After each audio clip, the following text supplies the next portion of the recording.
Cuando alguien le solicita a usted que si puede dar una ofrenda, ¿cuál es su primera reacción? ¿Se pregunta a quién se va a ayudar? ¿Se pregunta si debo ayudar? ¿Se pregunta si voy a ocupar ese dinero para algo más? ¿O se pregunta si esto nada más es un propósito para sacar más dinero de mis bolsillos? Muchas son las preguntas que podemos hacernos en esos momentos. Pero, ¿cuál debería ser la actitud de un creyente cuando se pide una ofrenda? ¿Y cómo éste debe responder ante eso?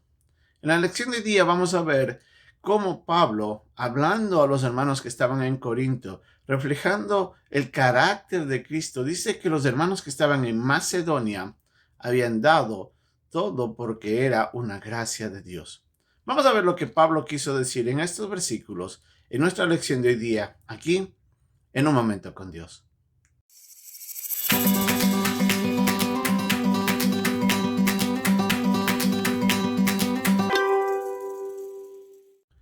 Comenzando en este capítulo 8 de la segunda carta a los Corintios, Pablo nos introduce una nueva sección de su enseñanza, refiriéndose específicamente al dar.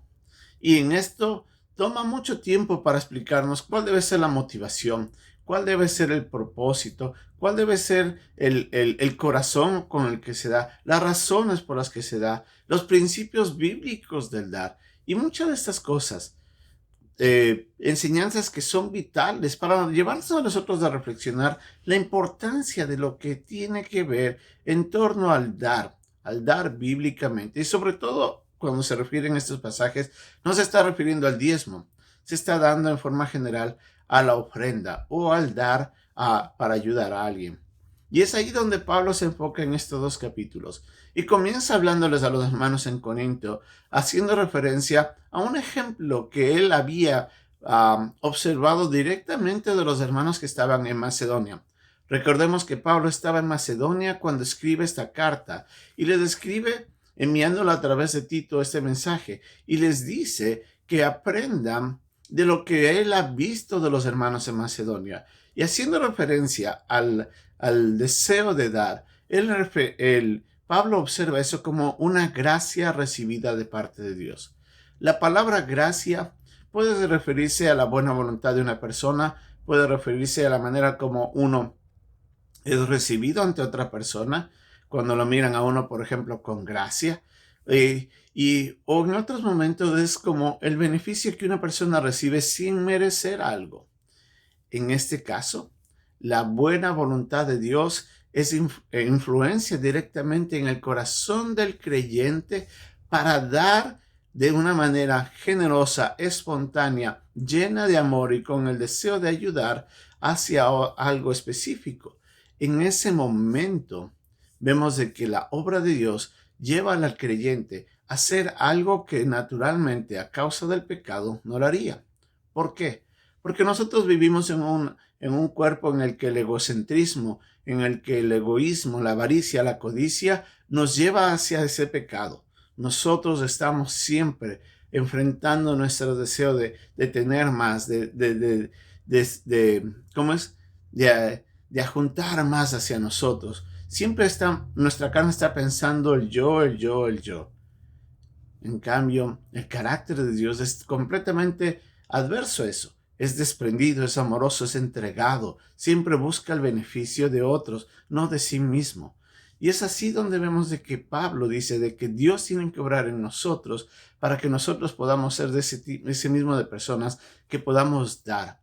Ahora, en el caso de los macedonios, como Pablo lo menciona aquí en estos primeros versículos, ellos estaban viviendo en una gran pobreza.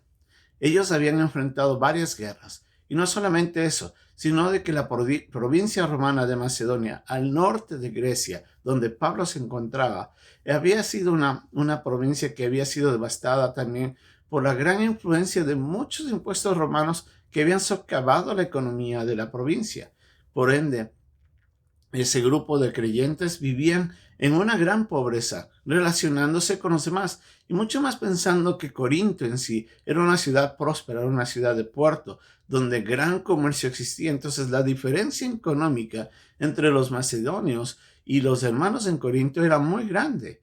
Y les dice Pablo a los hermanos que están en Corinto, miren cómo los hermanos de Macedonia, que están en gran pobreza, en gran necesidad, en vez de decir no podemos dar porque no tenemos, decidieron tomar de lo poco que tenían y a veces sacrificar algo de lo suyo para querer ayudar a los hermanos que estaban en Judea, hasta donde esta ofrenda que se estaba recogiendo iba a llegar.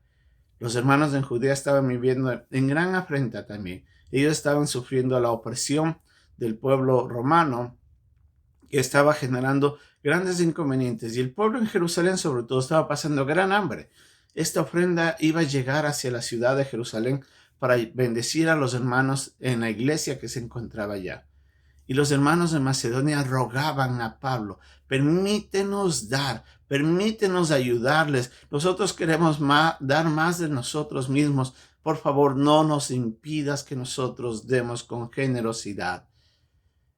Eso solamente puede venir como obra de la gracia de Dios. Pablo decía que esto se dio porque los hermanos de Macedonia se habían entregado de corazón a Dios. Un corazón que realmente quiere hacer la voluntad de Dios. Un corazón que está comprometido con Dios y con su causa. Siempre vivirá entregado a hacer la voluntad de Dios a una costa de sí mismos. Este es un reflejo del carácter de Cristo. Vemos en Cristo quien se entregó por nosotros. De la misma manera, cuando una persona aprende a apreciar el valor de la obra de Cristo, también se da cuenta de que a veces nosotros podemos entregarnos de algunas formas. Y en este caso, los hermanos de Macedonia estaban dando de sus recursos, aun en medio de gran pobreza, para bendecir a los hermanos en Jerusalén. Cuando se trata de dar, recordemos, es la obra de Dios en nuestras vidas. Es una gracia. En otras palabras, es la influencia de Dios en nosotros para llevarnos a dar de una manera altruista, generosa, amorosa, con buena voluntad y el deseo de ayudar a alguien. Si usted tiene un corazón dadivoso, de gracia de Dios que Dios ha transformado su vida. Pero si usted es una persona que piensa mucho, que es mezquino, egoísta, a veces ni siquiera piensa en ayudar porque no piensa que es necesario, tal vez tiene que revisar su vida, revisar su corazón. Pregúntale a Dios cómo está. Puede ser que tal vez tenga que cambiar. El dar es un reflejo del carácter de Dios. Y Dios siempre va a usarnos a nosotros para bendecir y proveer a aquellos que lo necesitan. Que Dios nos ayude a vivir en esta gracia, la gracia de dar.